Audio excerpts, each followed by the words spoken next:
Hey, howdy. We're doing some more Silksong. So, between then and now, I actually did a couple of attempts at Steel Soul, and maybe this comes as a surprise, but Steel Soul is extremely difficult, and I got stomped both times. I made it to an area that we're gonna visit today, and then I died twice on the exact same room, got discouraged, and stopped for the day. Because keep in mind, when I say I died, I mean I had to start from scratch, because Steel Soul. Because as it happens, you know... starting from scratch multiple times is not the most gratifying experience in the world. But I got through it. Honestly, it doesn't seem like it's going to be too crazy difficult. It's going to be hard, don't get me wrong. It's going to be very, very hard. Steel Soul might... I think it's within my grasp. 100% Steel Soul, absolutely not. I'm just not built... I'm not built for that. That's in the same bucket as something like, Oh, God, right, there's a couple things I need to do right now. Because we have actually not gone to the area to the right yet. There's a lot of stuff we're missing. 100% Steel Soul is in the same bucket in my eyes as, like, Iron God from The End Is Nigh, which, fun fact if you don't know about that, there is an achievement that you can get in, The End Is Nigh, which is the Edmund McMillen game, for going through the entire game, not dying a single time. You have to beat the game without dying once.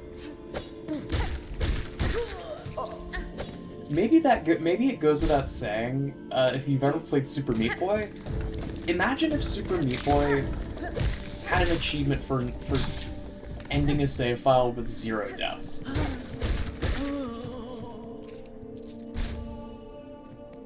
And apparently he didn't just add it because he was a sadist. There was a streamer who was, like, doing deathless attempts, and McMillan reached out to him on Twitter at one point and was like, hey, if you manage to do this, I will add an achievement in your honor of going for the whole game deathless. It's like, I don't think McMillan assumed that it was even, like, reasonably possible. But it was. And so it's now added to the list of other absolutely insane achievements that are tied to that game.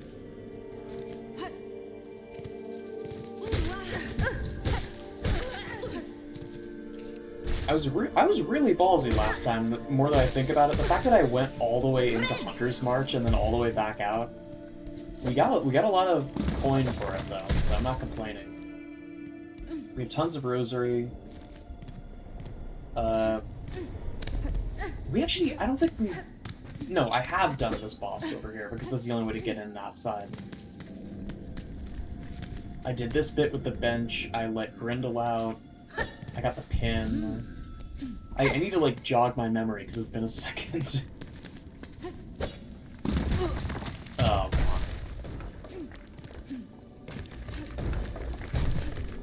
on. Ooh.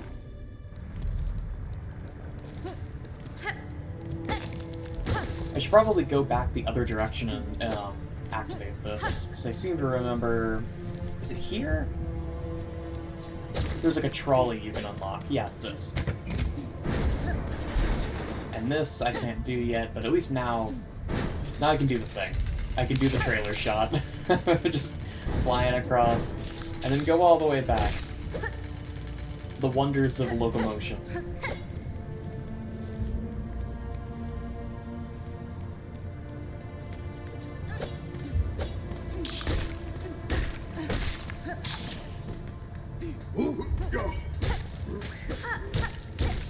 I don't know why, but I really like the designs of these bell enemies. They're cool. Also, it's a nice way to discourage you from pogoing. Because in the first game, pogoing was, it was pretty cheesy at times. And I like that this game has a lot of ways to kind of, like, encourage you to try new things while not completely invalidating pogoing.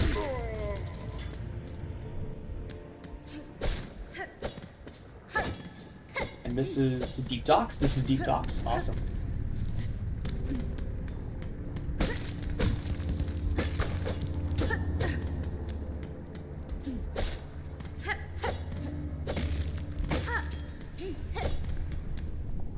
Also, between then and now, I started watching a really, really cool documentary. And I'm surprised I didn't find it sooner, because it's something that I really respect and am interested in. It was a documentary about the creation of Psychonauts and Psychonauts 2 called Psych Odyssey that was created by Double Fine.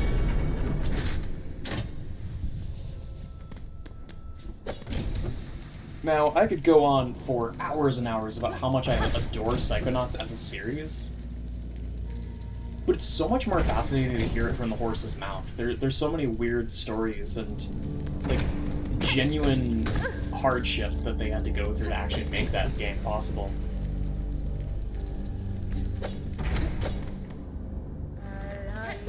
Oh, chakra. Stop everything.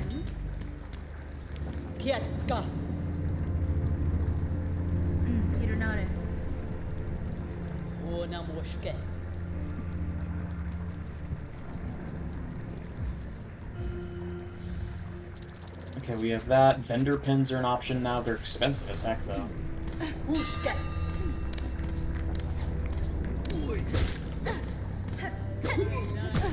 Nah.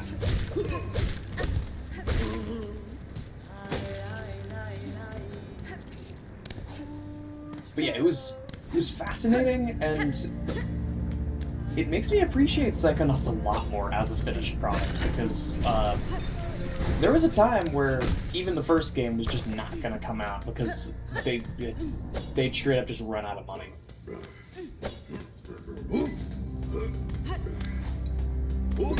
And they bounce between different publishers so often. It's kind of crazy that, like, off the top of my head, just from this isn't really spoilers for the documentary at all. It's just the first episode, but for the first game, there was talks to work with Nintendo at one point, and to do kind of like a weird Rareware thing.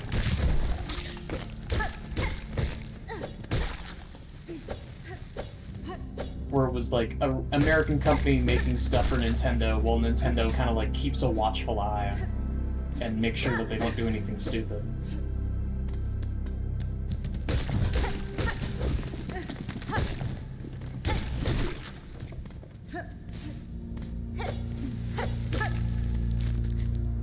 You. This is, I don't think it's this room, but it's like, Farfields is, no, this is Deep Docks, right? But coming up is Farfields, and that's where I ended up dying both times. Because there's a room that, I don't know why, it wasn't even like a combat room specifically. It was just a room that had ants in it, and both times I got sloppy and died of the ants.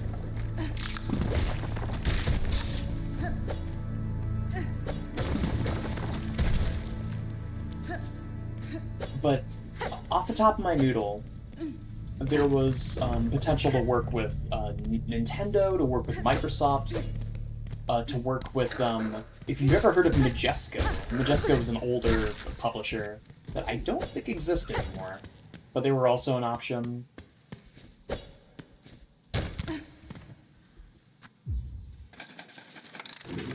I believe they eventually settled on Majesco, if I recall correctly. Because what ended up happening was they got 90% of the way through the process with Microsoft, and then Microsoft was slowly, like, egging them on of, like, okay, when are you guys going to make the full product? Produce results, etc. And they kept going back and forth. The game was slow, but they were making progress. And then the vice president of the company at the time ended up stepping down because, you know, there was a quote from him.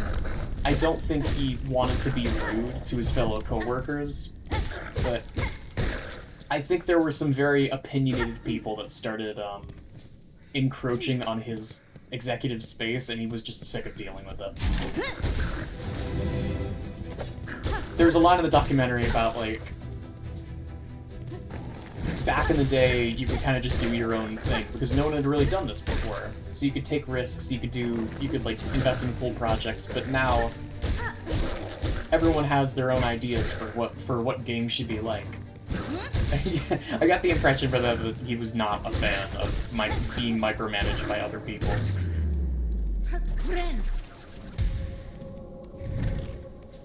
And then the new VP came in and immediately canned the project, which I suppose makes sense because it was not going to produce results in a decent amount of time. And if you're a VP, if you're the new vice president or president of a company,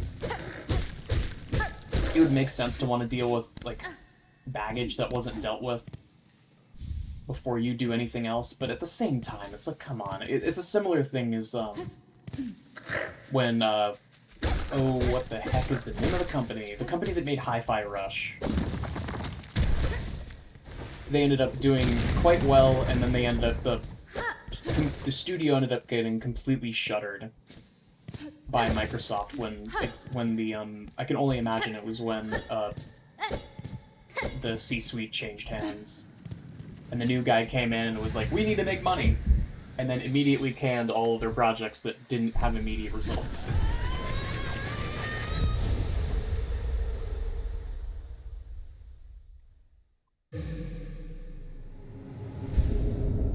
My gripes aside, we now have a dash. I don't have to keep jumping in the air and doing dash attacks to move around. I can just do this.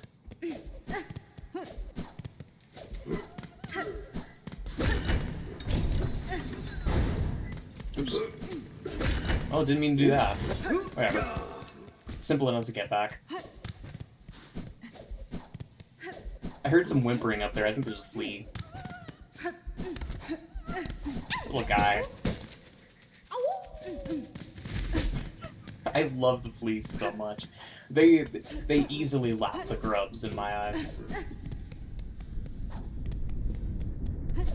Because the grubs are adorable, but I mean fleas, man. Call it recency bias if you want, but the fleas are just so cute.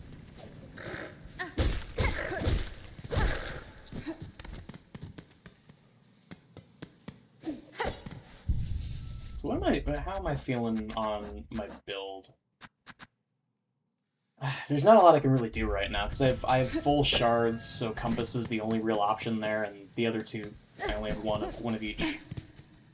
I guess we just keep going deeper into deep docks. Get to far fields, and then see what happens.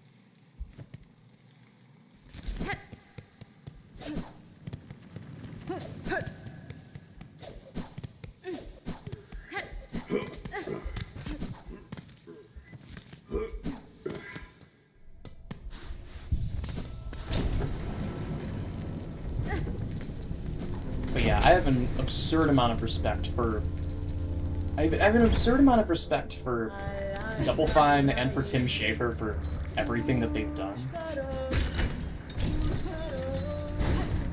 Because Psychonauts is such a dope game. But what I was saying before about the publishers, they were planning on maybe going with Nintendo, with Majesco, and there was even a moment back in... I forget the date off the top of my head.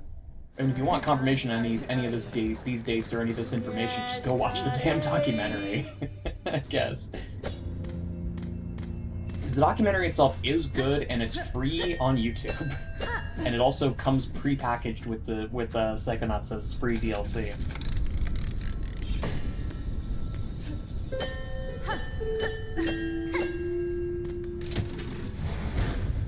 There was also a moment of time where they were in talks with Notch, Marcus Persson, about funding Psychonauts 2. Which is absolutely, like, what a weird combination of things.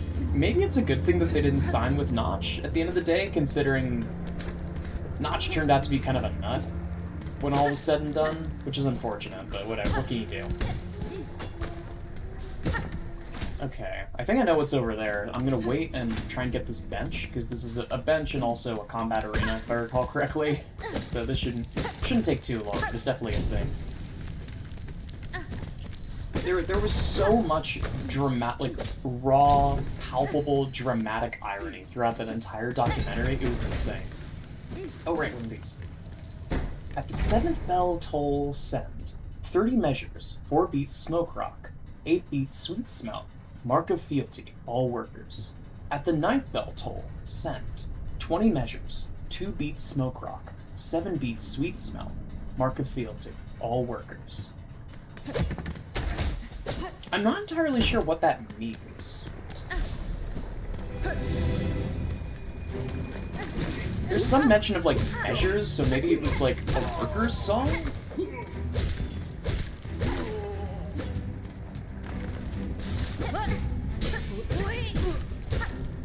A Pledge of Allegiance kind of thing?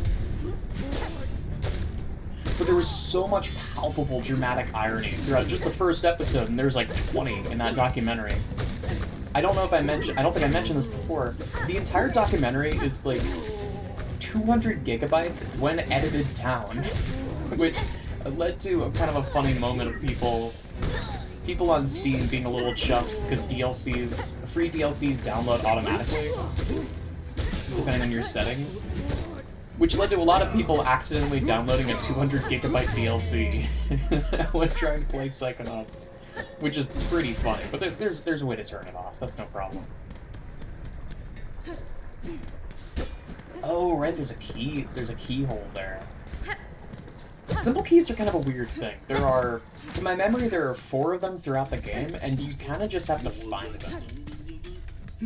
There are 4 keys and 4 locks. You can never get locked out of... You can never find yourself in a situation where you can never unlock a door, but you will have to hunt for the rest of them. Magina fora. Borovara.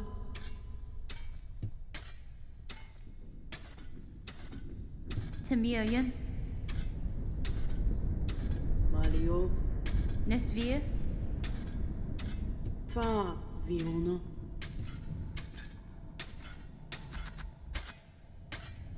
I'm actually kind of tempted by the Magma Bell, but... Like, the Magma Bell and the crafting kit both seem good. The Sting Shard I remember being quite strong. Samene. But I need more rosaries. It's going to be a common problem throughout this game, is that the rosary economy is really tight. I mean, if you've heard anything about the game, you've probably heard that.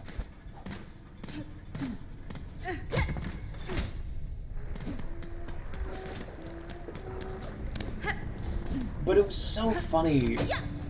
Tim Schafer talking about, like... Tim Schafer, by the way, is the CEO of Double Fine.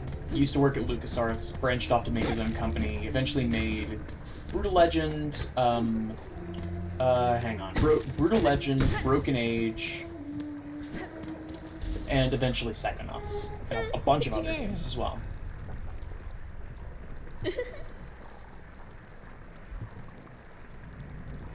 Taspin?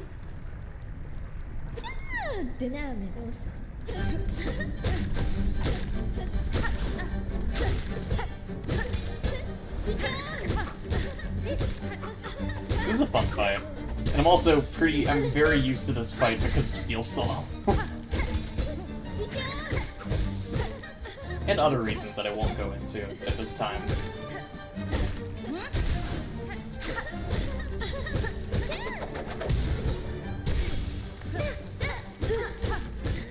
It's times like this that I wish this game had a Gotham equivalent, but maybe that's coming. I don't know what is cooking over in Team Cherry Labs.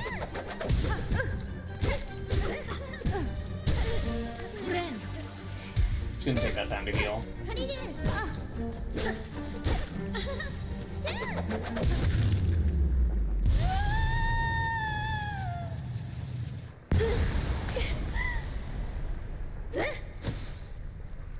See ya. But it was so crazy to see Tim Schafer talking about, like, wanting to, like, reveal Psychonauts at like, a big game event, and then cutting to footage of, I forget the guy's name, revealing Shenmue 3. The raw, dramatic irony is insane, because to those who didn't hear about Shenmue 3, it was this isn't a term that I use lightly, it's possibly one of the biggest Kickstarter disappointments in the platform's history, like right up there with Mighty Number 9.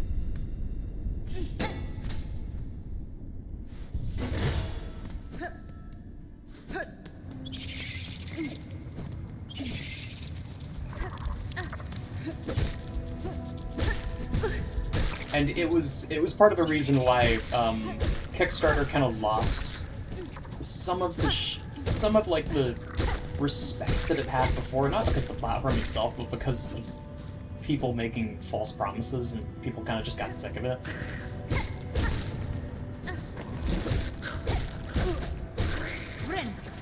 But before that happened, we got some pretty good Kickstarter games out of it, like Shovel Knight and Hollow Knight. So I feel like it worked out. I believe Undertale was also a Kickstarter game. It was a very big part of, like, indie game culture around that era. And even now, there are games on Kickstarter all the time. Mostly, a lot more board games these days than, a lot more, like, physical stuff than, actual digital games. But that's not a bad thing by any means. It's often the only way that physical games can get funded.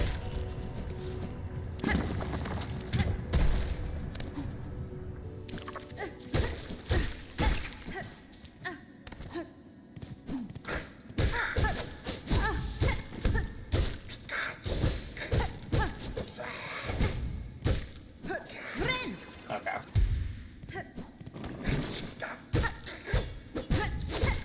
I still need to learn the parry timing. Because if I can learn the parry timing, I can just completely invalidate those enemies whenever I fight them. But it is tricky.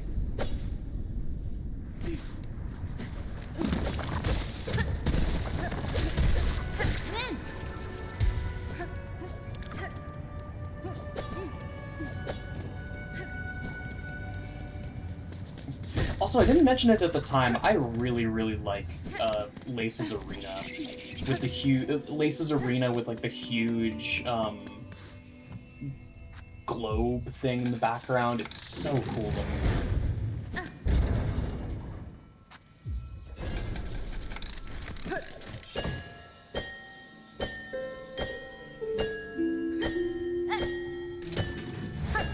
I'm getting some pogo practice in. While I have a moment.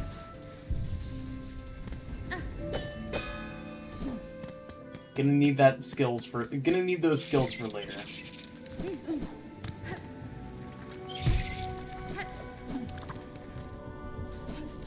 Da, Fenestra. Me mi do.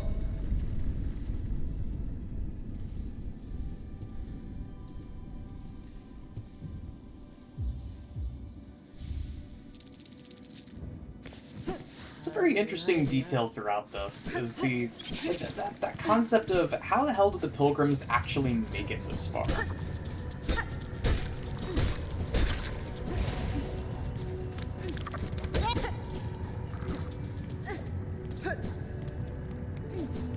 Because there are pilgrims that made it all the way up to the Citadel. My only question is how. This is the room that kept killing me. Just because I'm bad at fighting these ants with the skull masks.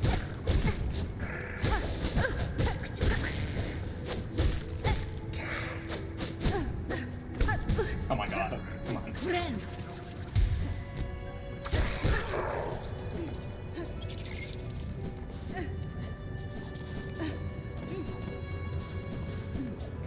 Oh, right, because I ended up going up this way, right?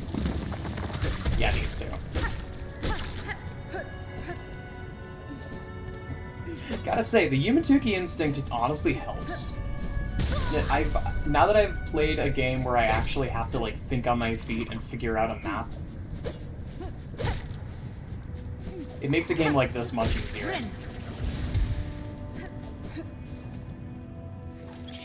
It has genuinely helped my sense of direction a lot.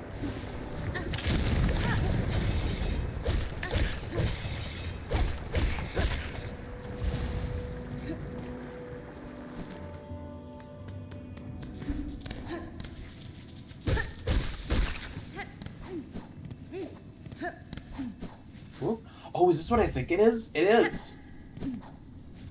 Okay, this might be the best charm in the game. It's close. This charm is absolutely incredible. If I can, I'm gonna go and equip it as soon as I possibly can. Okay, chakra's there. Nah, I can't quite reach that bench yet. Maybe if I can go up and around, maybe?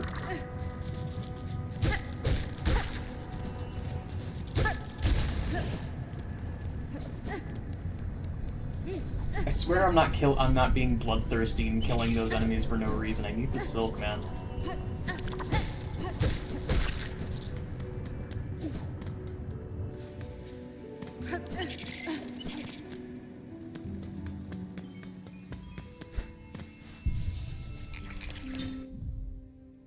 Warning bell, yes, definitely better than Druid's Eye.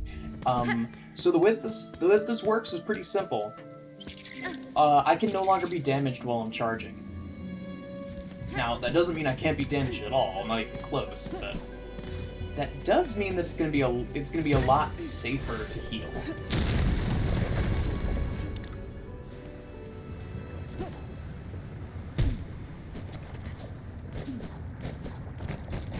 Ooh, right. I'm remembering this section now.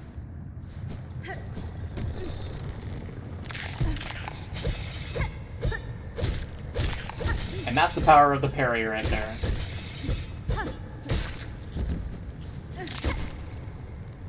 There are a lot of enemies that would put you in very tight spots that you can kind of just invalidate. Is it cheesy? Yeah, ever so slightly, but it's intended. So I don't mind.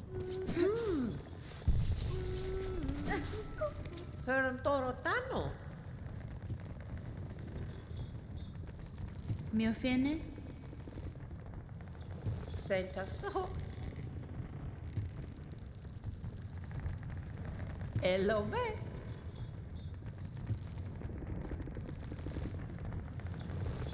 Senta so. Right, I forgot you had to do this.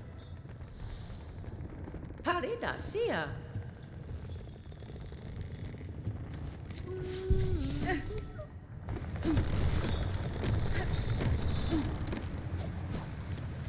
There's a whole little side quest where you have to gather the spines of like these things. Yes, it's these weird things. And there's definitely a way to do this faster than I'm about to do it.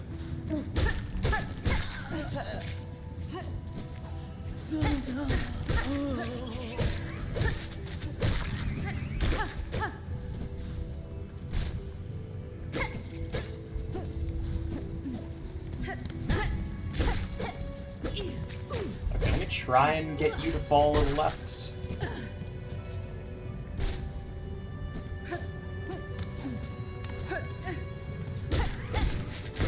This one's in kind of an annoying spot.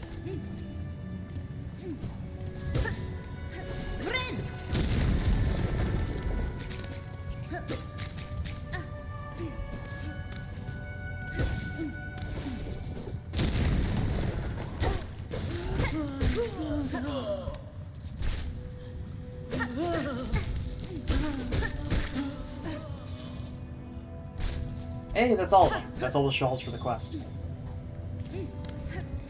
And that can be delivered in Bone Bottom, I think.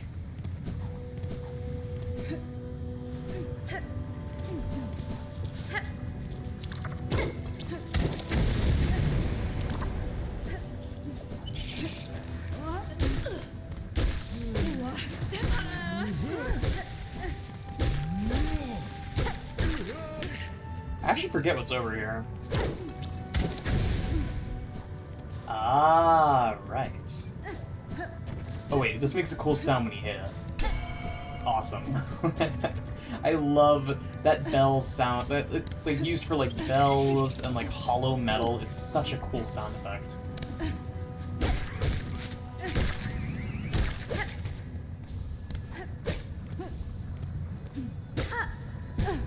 Oh, come on.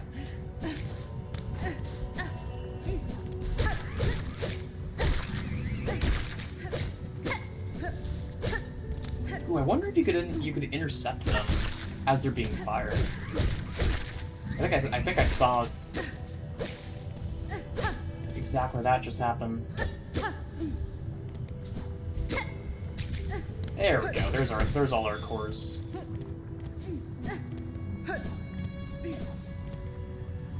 Oop. One more. I think there was one more thing over here. Yeah, it was up here. If I can even, I think I can barely make this jump.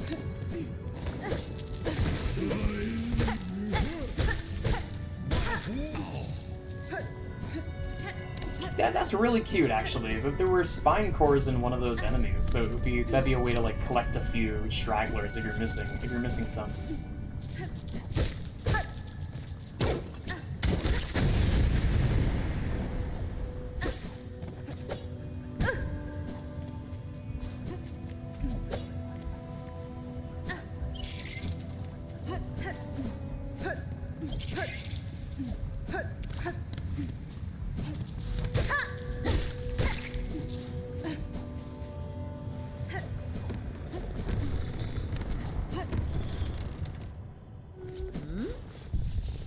The interesting thing is, this entire section, from what I can tell, is not required at all. There are other ways to get to later parts of the game.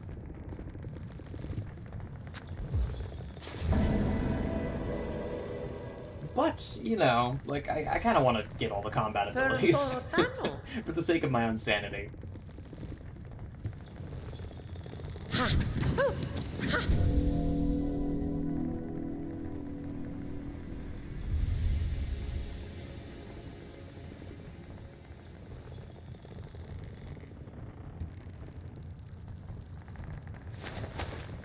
Hironare.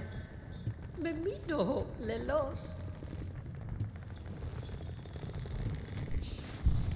Sentaso. Buenera.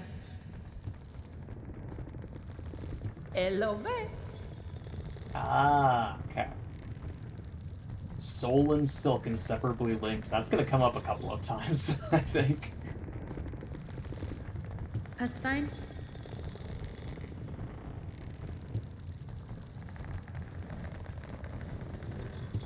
Torotano.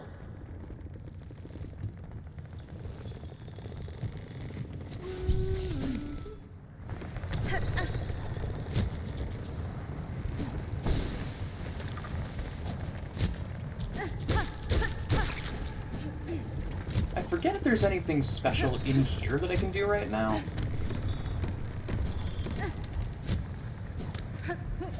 It's worth poking around a little bit.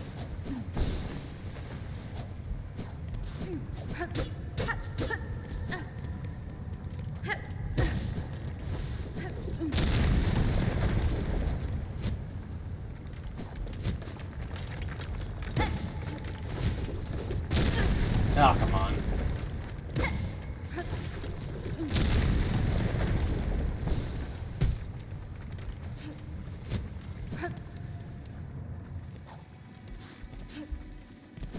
It is real weird to have some movement abilities and not others.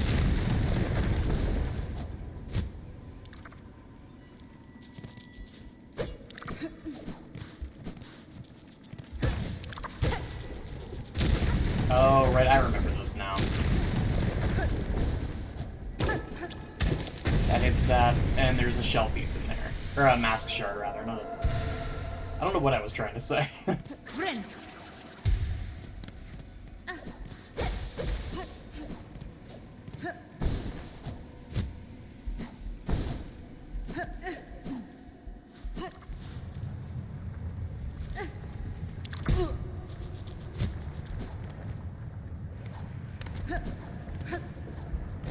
Alright, time for the trailer fight.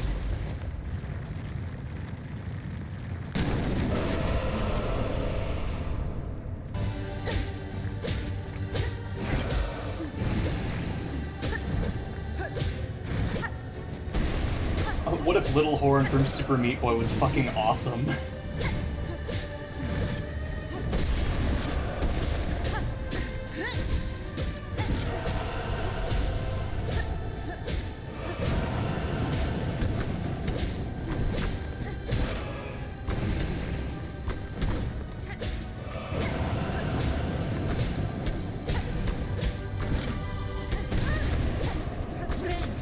That almost killed me. If I had fallen in the lava, I would have taken 2 more damage.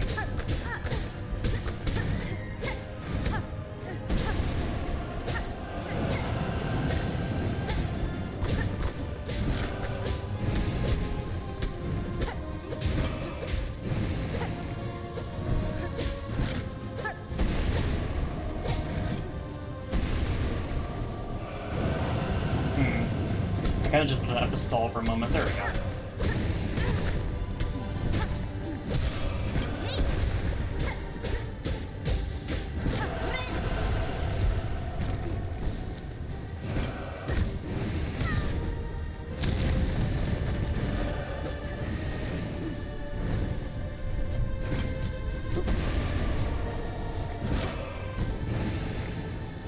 Okay, this one's kind of tricky to hit. There we go.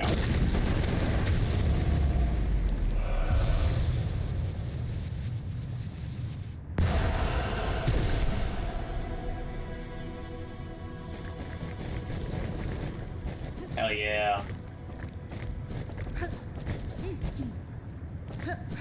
I like how the seamstress is just completely...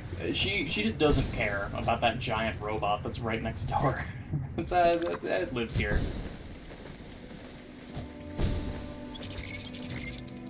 Nothing to be worried about, dearie.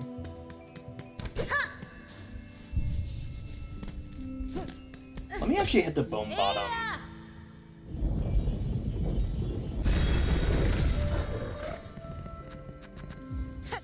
There's some cool quests I can do while I'm back.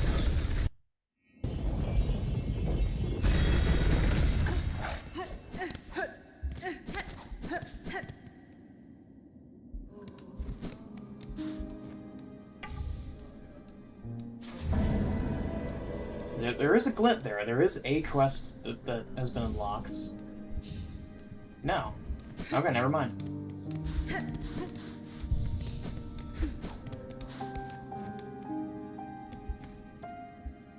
Does Shopkeeper have anything that I want here? Magnetite Brooch is, like... I'm kind of tempted by this, honestly. Magnetite Brooch seems like the best item. At least right now. I have memory lockets. I never explained these things before. So, memory lockets are a way to expand these slots right here, and they all have, like, affinities already, so this is always going to be a red, this is always going to be a blue, that one's always going to be a yellow. But you expend memory lockets and permanently gain new slots. And there's other uses for them later, but for the time being, that's all they do. But hey, I get to have Gathering Swarm and Wayward Compass at the same time. I see no problems here. This game in general is a lot stingier with the charms than base Hollow Knight was.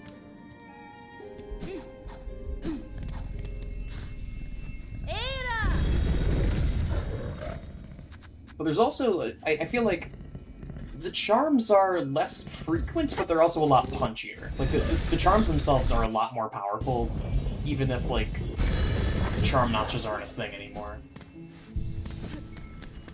You have to be choosier with what you pick, but your choices matter a lot more.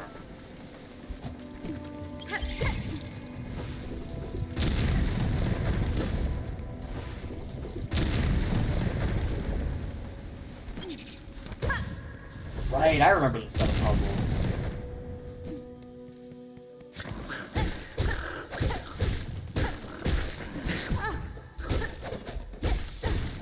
Telefrag me, why don't you? I can never tell what the deal is with this room. Surely someone's figured something out, because I've definitely seen things in this room that would imply that there's something happening in there, but no real confirmation otherwise.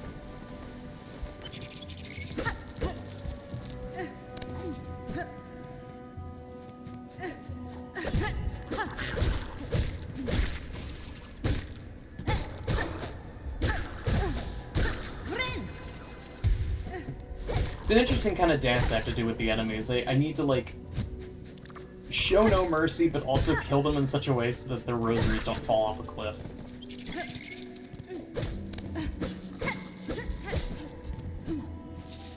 Thankfully, thanks to Magnetite Roach, that's gonna be less of a problem.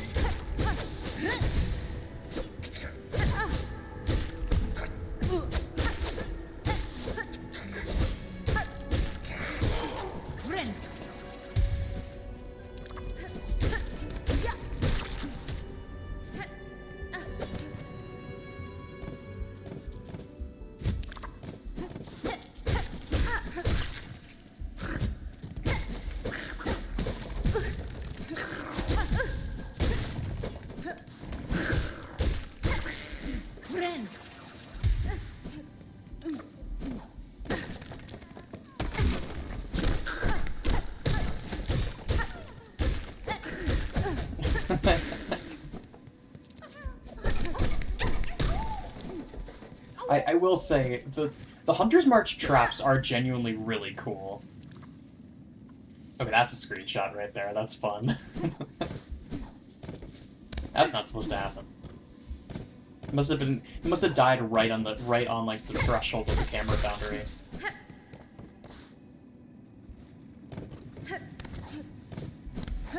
He's still going. I wonder. Nah. I ended up learning about the Garama. So apparently that's a taunt. Probably should have guessed just from that, but any equivalent to like any enemy that would normally chase you will slowly like inch in your direction if you do that.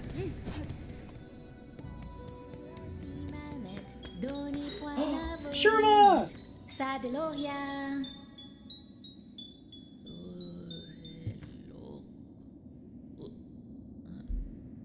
Benny Frank.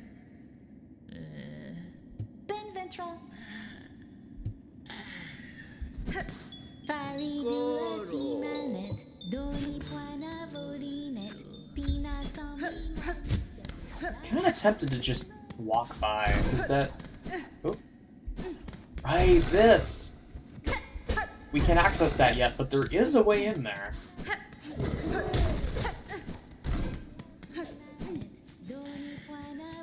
I don't think it's that far off from what I'm doing right now either. You know what? I'll go into the Pilgrim. What the hell is the name of this place? Hang on. I think it says in the map. Pilgrim's Rest. Yes. I'm thinking of. I almost said halfway home. That's a different area.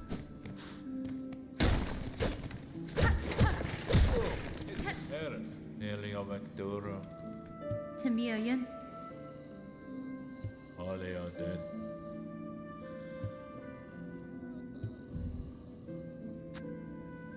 A tool pouch upgrade is actually not bad. Weighted belt is interesting. I never really found a use for weighted belt. It's like Steady Body from Hollow Knight, where it's like, it's okay. It's not a lot of situations where it's super spectacular. It's also yellow for some reason. I would have expected it to be blue. Shut up.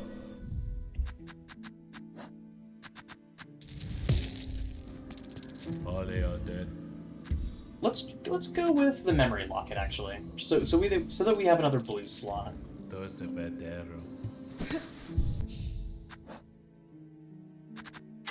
Yeah, and oop. Right. I need to actually equip it.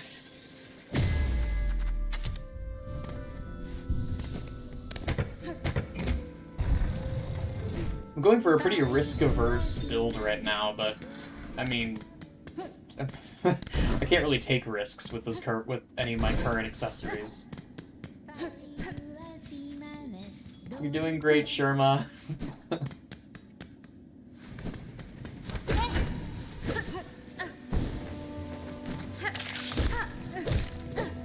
But now that we have the ability to float, there's a lot of options that open up for us all across the world. Like this is the first really big movement ability. The dash obviously helps, but is nothing compared to this.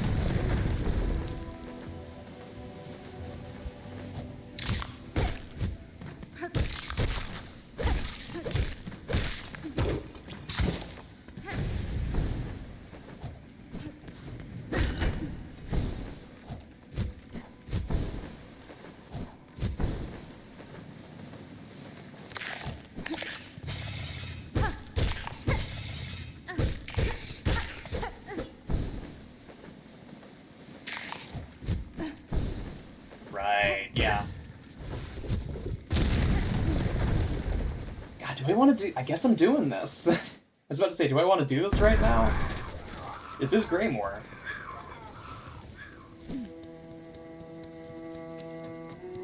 And the fun thing about this area is that it is gigantic. This might... I think this is in the running for one of the largest areas in the game. I don't know if it is the largest, but it's close.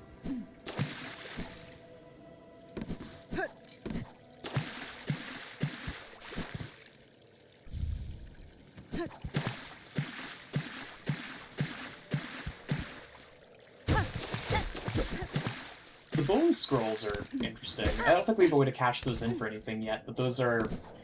The scrolls are the equivalent of the Hollowness seals from the first game. We'll eventually get an NPC that lets us cash those in.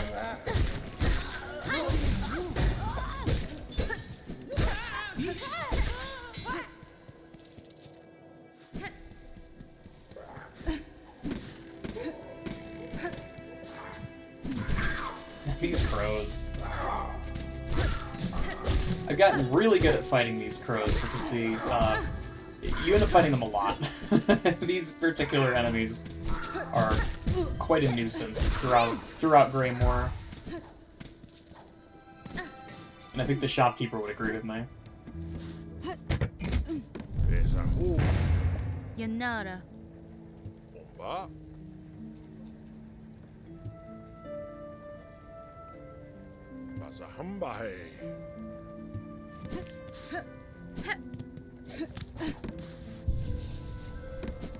I'm happy to come here, actually, because New is one of the NPCs I was looking for.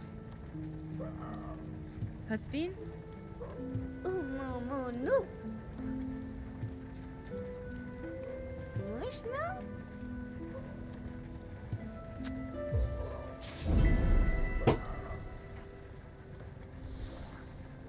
Muska.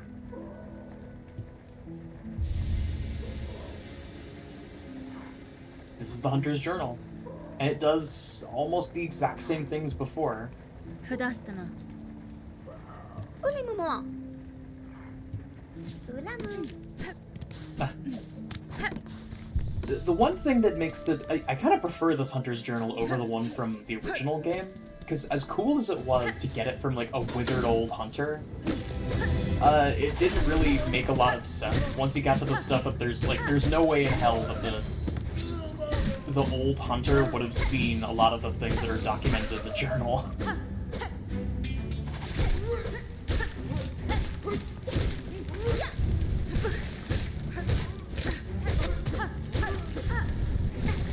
And it's not the knight themselves also didn't write in the journal because they're a blank slate. So who's writing this stuff then? Ah, come on. Here's the stack station, right? I remember this. One off. Okay, I'm not gonna bother crushing a rosary necklace. I'm just gonna go out and kill something. Gonna go squash a bug. You'll do nicely.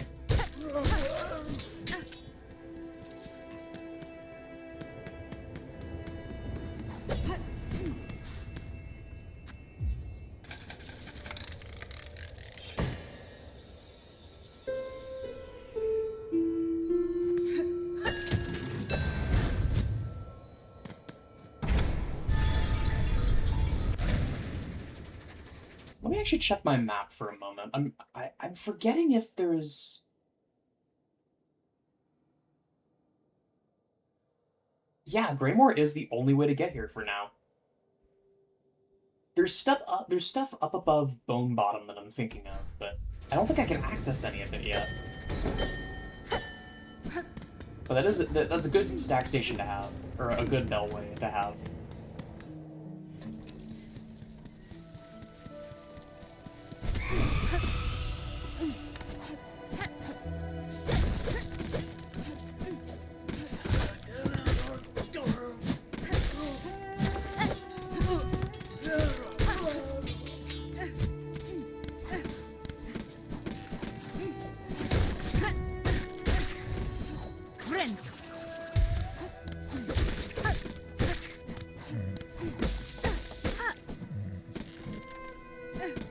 The guys. Oh my god.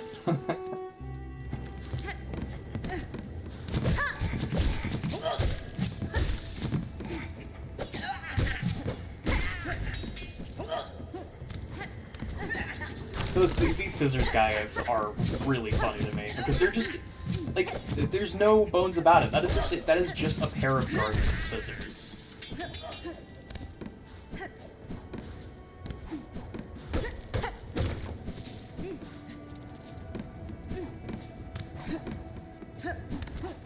That's like that's the pair of scissors, not like a pair of scissors you'd give to like you'd give to like an 8-year-old, but it's the adult pair of scissors you would take out at an elementary school if an 8-year-old wants to cut something that's not paper.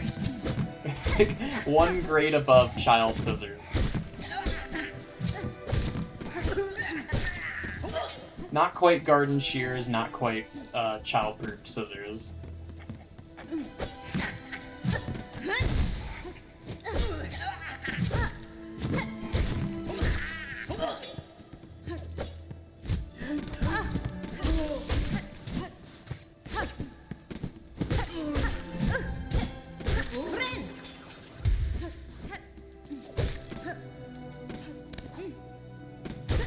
Weirdly enough, I appreciate how reckless you can be in this game. You can genuinely get away with a lot because of how much you can heal. And, I mean, Druid's Eye is also helping a lot.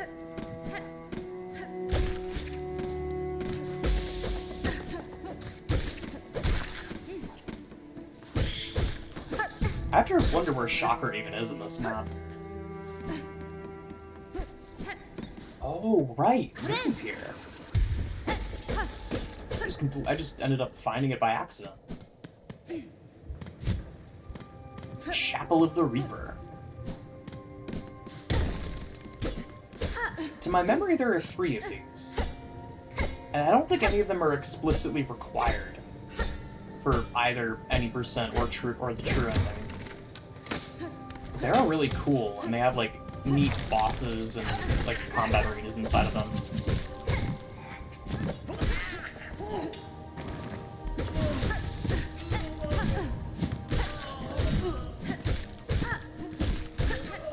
To my memory, there are 3. There's the Reaper, the Beast, and the Wanderer. Maybe there's more that I'm forgetting.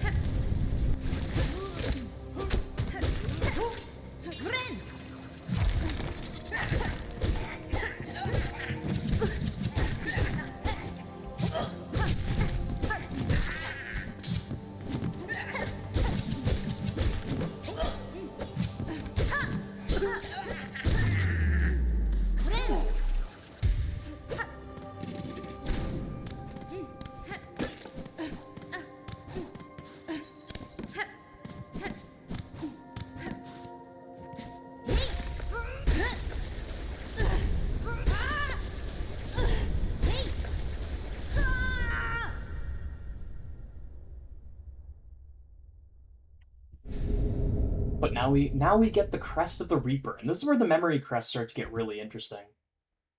Because, fun fact, we have multiple crests.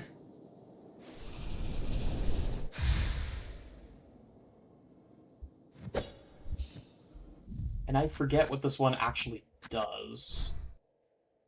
Arcing slashes, additional silk. Okay. This is I remember this is a very strange one.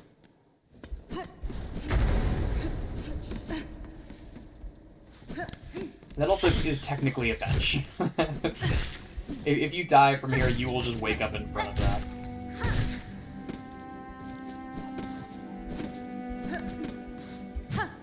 If nothing else, this is the comedy crest, because, hang on, let me try and get this fly to...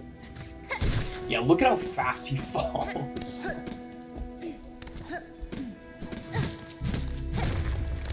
It's not an amazing crest, but it is interesting.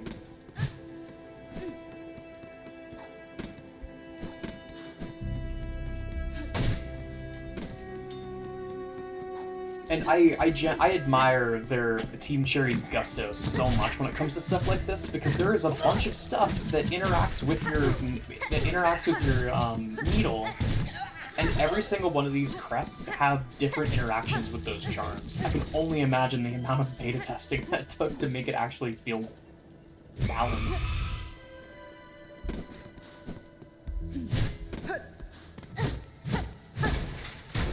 Oh god, right, this is here too. Do I want to do this right now?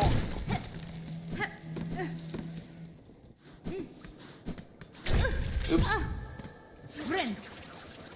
Oldest trick in the book.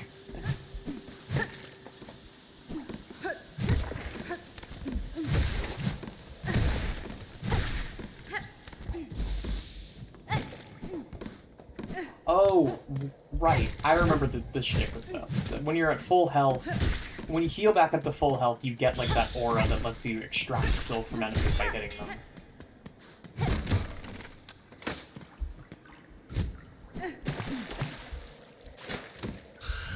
Oh, you! Big flea.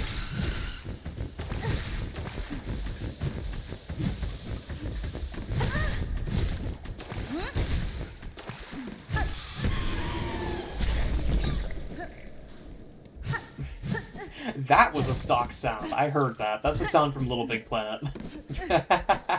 That is the sound of the, one of the meerkats from Little Big Planet.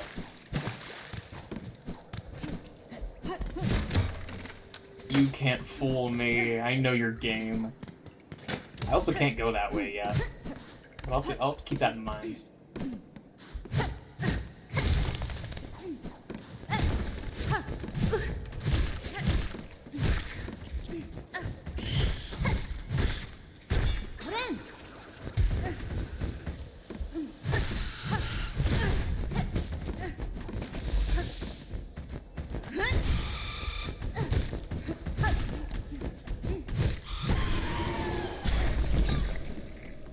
Yeah, that's 100% what that is. That's hilarious.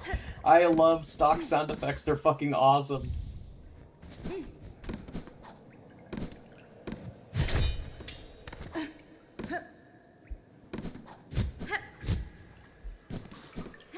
There we go. That does loop around. Pretty sure the only thing that's in there is the memory locket, so we can leave. Now, I have the foresight that there is a boss up here.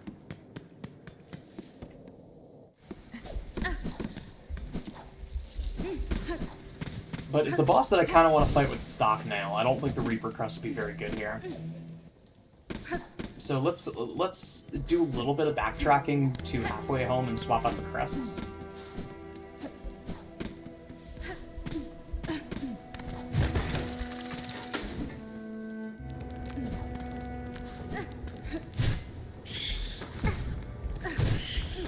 This is an interesting one, though. You can kind of, like, you can camp a lot more with this Pogo.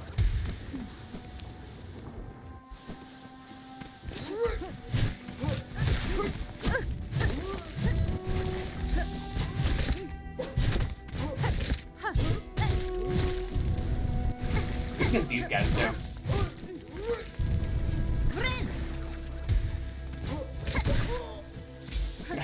Dunking him like a basketball, that was awesome.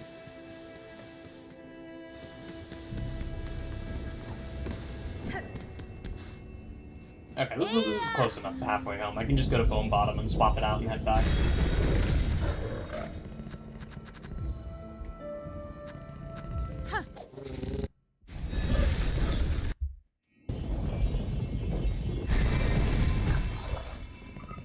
One sec, taking a drink of water.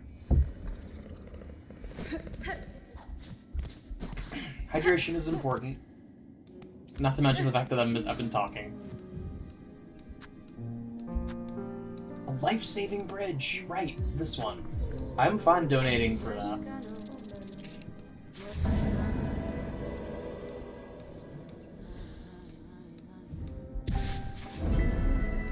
And then the flint beetles I can't do right away. But that's a good one to have.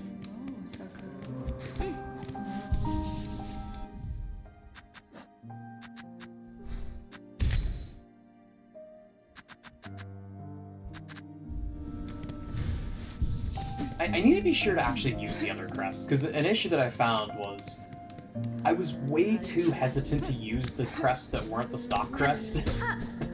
Since I sunk so many hours into that one.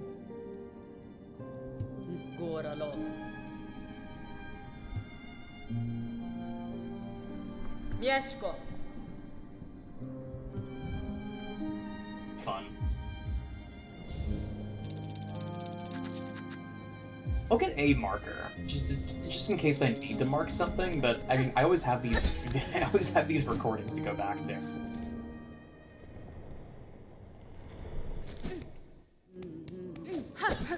I need to clear out those areas a little bit more, especially since the fleas. The fleas are a whole thing.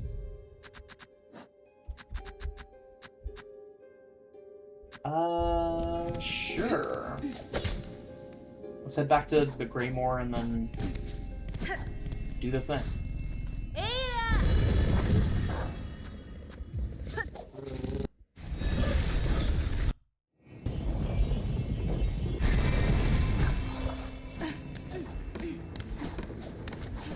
Right, in the map, Chakra does not sell the Greymoor map. Interesting. I actually forget how you get it though.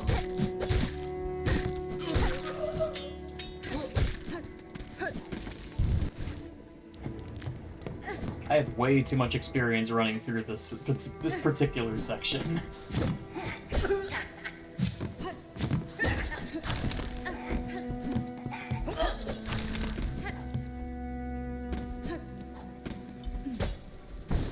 Oh wait, hang on. There's something I can do here.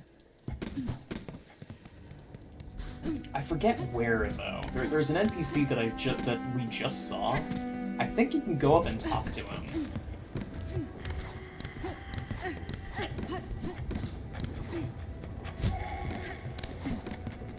Is he here? He's in here. Hola. Yeah! Ah, Mamido. Garmin de Zaza. Mi offende? Oh, Goro. Oh, Yama.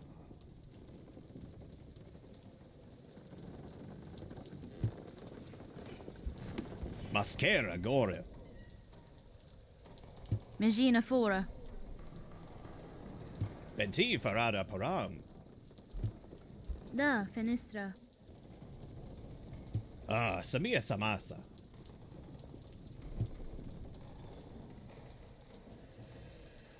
Uh-huh. Oh, Torora Tanin.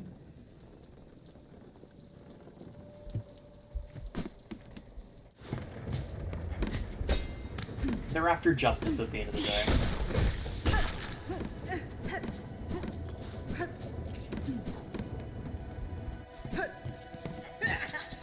Oh right, and this is the scissors passage. I think we've already been through here.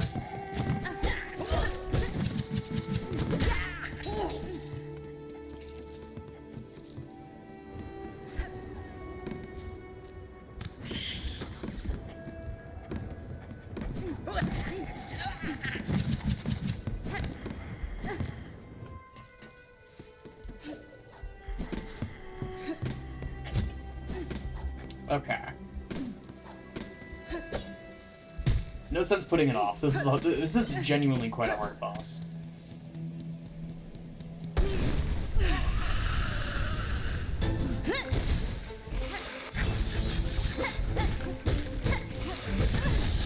Ah. The trouble is, almost everything he does 2 damage.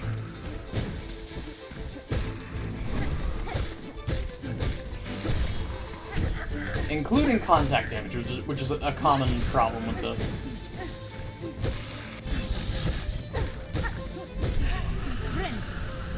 Okay, phase 2. This is where things start to get dicey.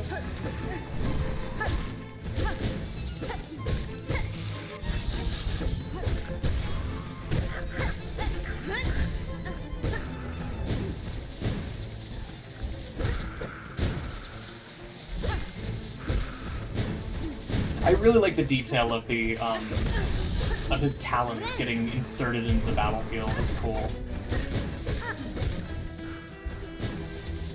Oh shit! Right, I can't get too far away from this boss.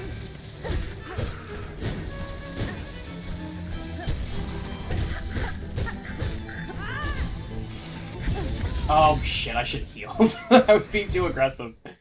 And I think yeah, shit. All the way back in Bone Bottom. I should have healed it halfway home. That's on me. Ada! We can fix that.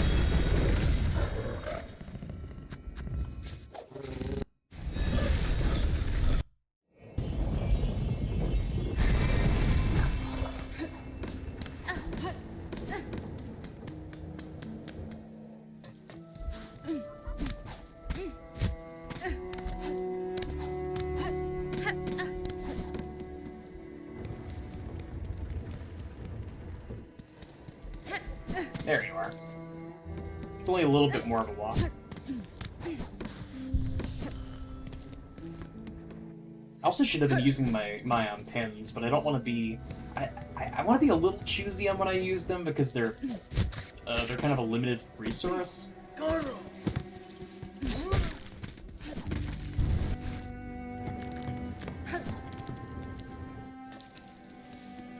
Also, I didn't even pick up on that little bit of dialogue before. That these two are the last of a whole tribe Oh my god. that were wiped out.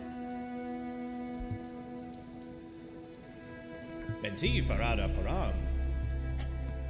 Hell yeah. Miss Lelos pararin.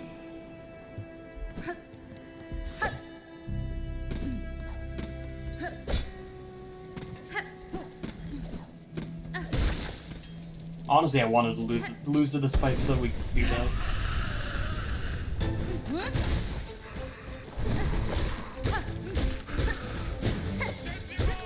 Zanzibar!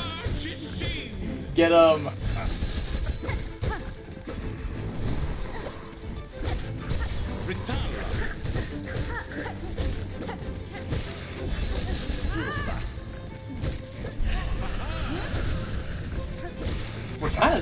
We're kind of slicing into ribbons.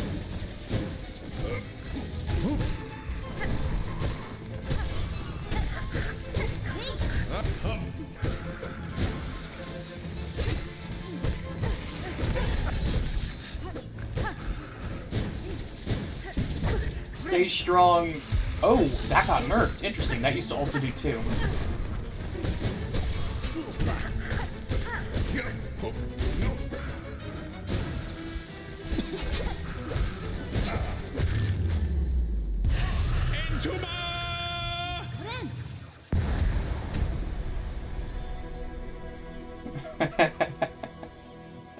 Hang on, group photo. Hell yeah. Britalla.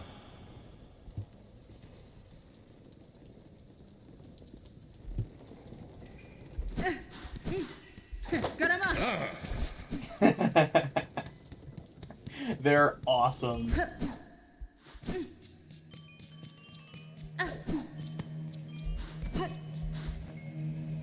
Pilgrim, this settlement welcomes all who step the holy path.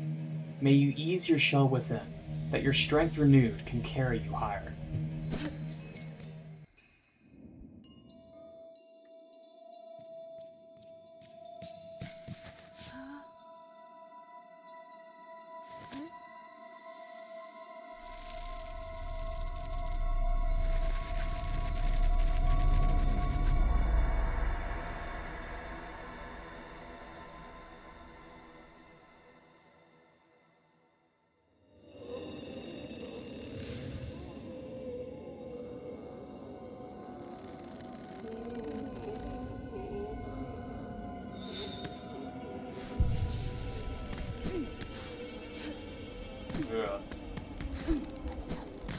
This place is like distressing. Also, fun facts. Not to ruin the mood, but it's in flavor for everything else about this area. If you save and quit while resting at this bench, something very special happens.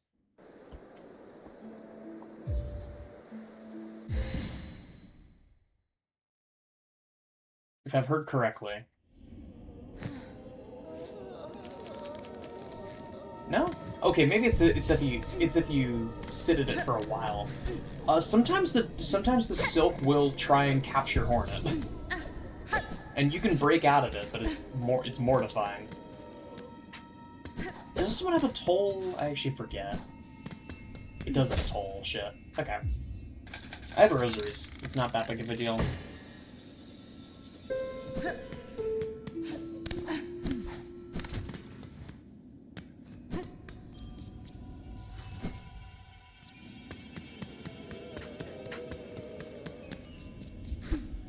Now the question is, do I do this immediately, or do I go and make a fool of myself? I think the answer is I'm gonna go make a fool of myself. So, let's break from this for a little bit.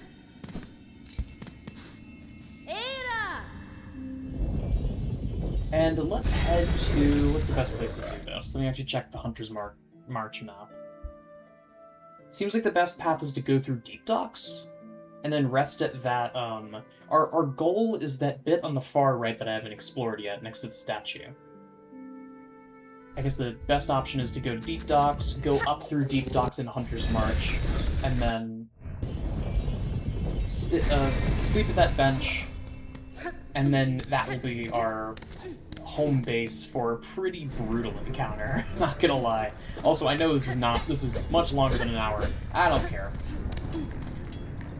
I have an idea for what the thumbnail of this video is going to be, and I will not rest until I've captured that thumbnail.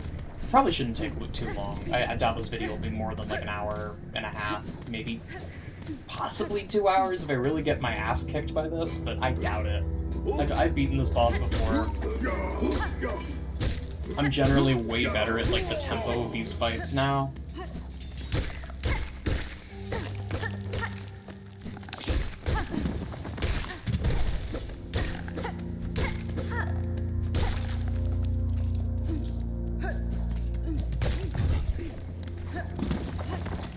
And we know movement abilities. That's gonna make this a lot more fun.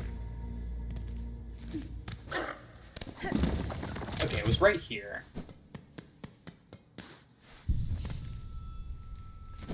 There's stuff over there that we can't do yet, but I can go up into Hunter's March.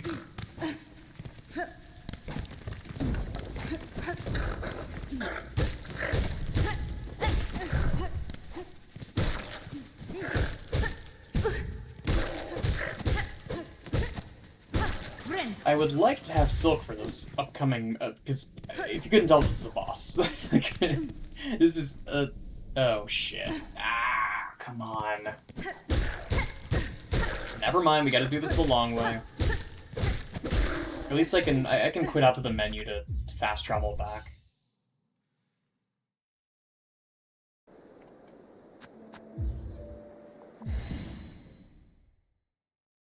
At least fast travel a little bit. I'll end up in the Farfields bench.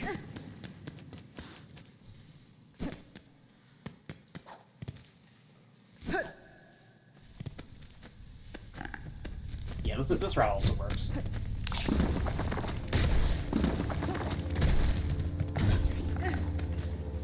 So it seems we don't have that passage unlocked yet. I probably should have grabbed it while I was in Queen's Gardens. Not Queen's Gardens, the hell. Hunter's March. Excuse me.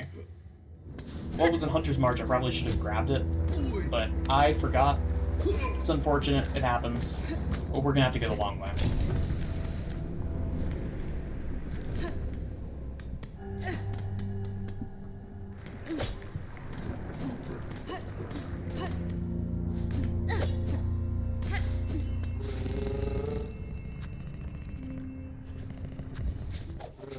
Guess that's the marrow, then. This is gonna be a bit of a long walk.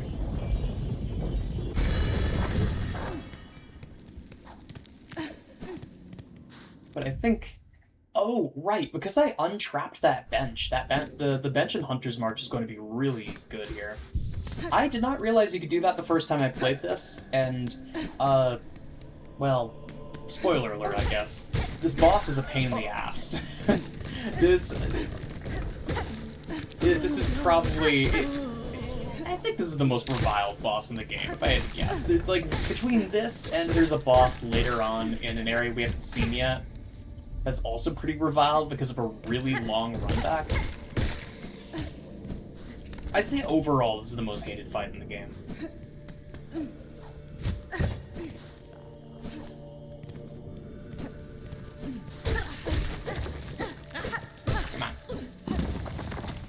Oh, right, Flintberry stuff. The flint stuff I'll do later. I'll get those flint bugs. Those darn flint beetles. Now that we have a dash, this is going to go so much quicker. Also, I've done this run back God knows how many times.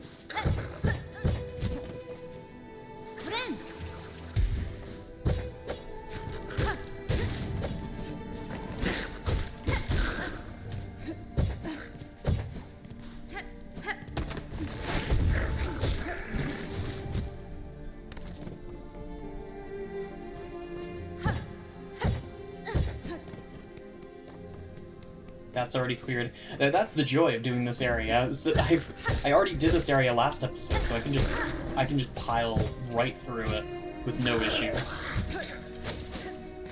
Broke your lantern, idiots. See you later. Oh, we can use this now too. Ooh, actually, while I'm here.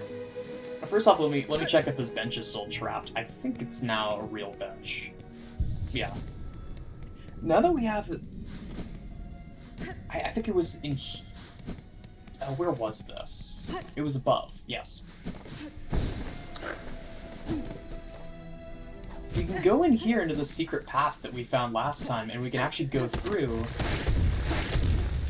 now that we have the stuff. So... Mottled Scar. I never found this guy. Yanara.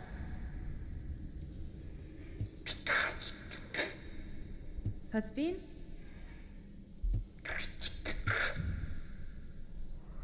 Interesting. So he doesn't speak. He doesn't speak common. I can't really say English. He doesn't speak common. The Curved Claw. The Fractured Mask is very good. I might pick that up. But it depends on if I have the stuff for it, though. I can just break everything down.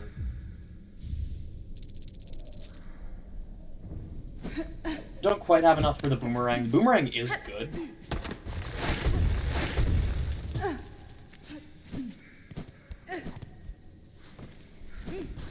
Let me equip this, and then we face Destiny. It sounds like I'm exaggerating, but yeah, this boss sucks. And I'm excited for it, question mark.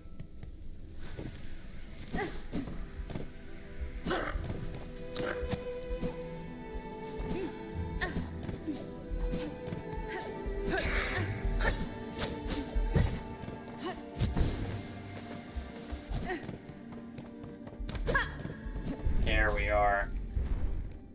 Chapel number 2, the Chapel of the Beast.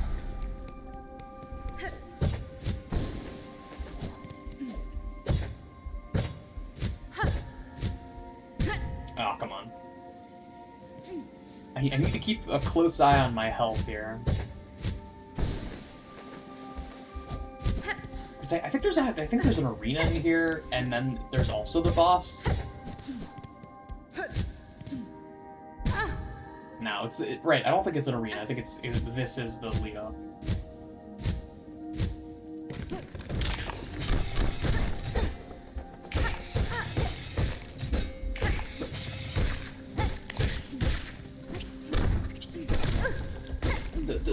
The lead up is really cute, though. I like how they have everything in cages. All right. I think I can actually cheese this boss. Maybe no. Hello, friend. So if you've heard anything about the bosses in this game, you have probably heard about this boss. This boss is kind of notorious already. Oh. That's not supposed to happen. Whatever. At least it didn't F with the music or anything.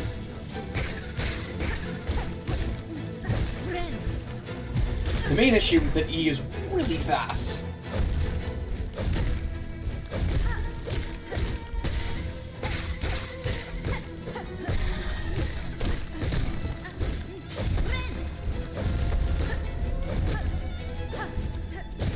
I never explained the mask, by the way. The mask is very good. It blocks it. It blocks a fatal hit. It only does it once per. It only does it once per life, but it is. That's like a really good thing to have. Also, damn it. So those big bugs are the reason why this fight isn't kind of trivial, to be honest. Like this fight would not be that bad if not for the summons. Because even with my admittedly mediocre damage output, I'm able to do some real work on this boss. But the summons just make it way more complicated. Shouldn't take too long, though.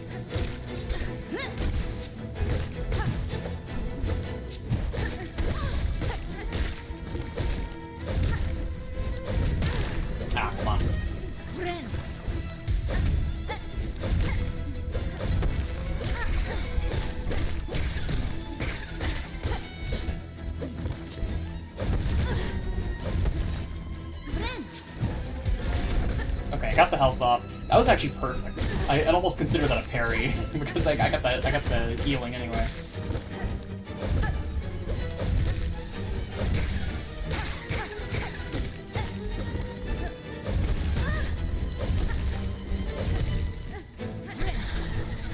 Okay.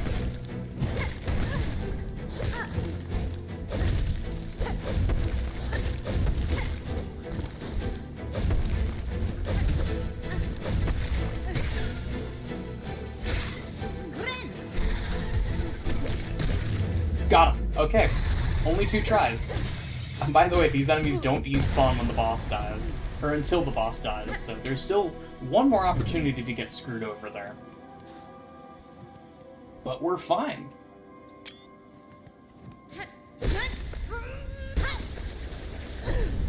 Very tough fight, genuinely. I'm surprised I got through it that quickly, especially considering that my initial shortcut didn't work. So, that's on me.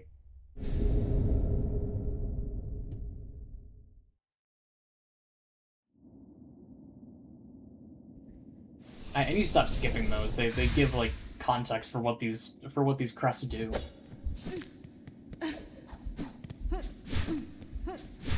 And the beast is a really weird one. The shtick with the chapel of the shtick with the crest of the beast, excuse me, not the chapel, is that you can do like this weird little dash as your pogo. And instead of your normal bind, you do that. You fly into a rage, and every time you hit enemies, it will restore 1 piece of health.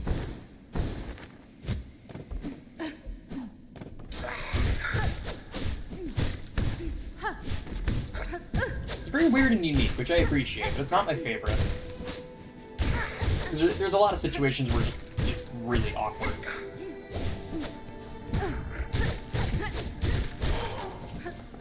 Especially since you can't heal normally.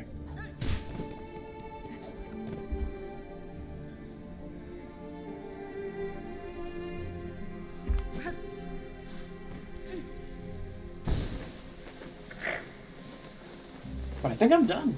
I'm gonna save this bench and then I'm gonna call it quits for the day. Very productive day. We dealt with the Beastfly, we did Greymore, we entered Bellheart. All in all, it was a good day. Next time we'll continue. I kind of want to do some more exploration around Greymore. And, like, do some cleanup on the areas we've already been to. But that's all I got for now, I think. Thanks so much for watching, y'all.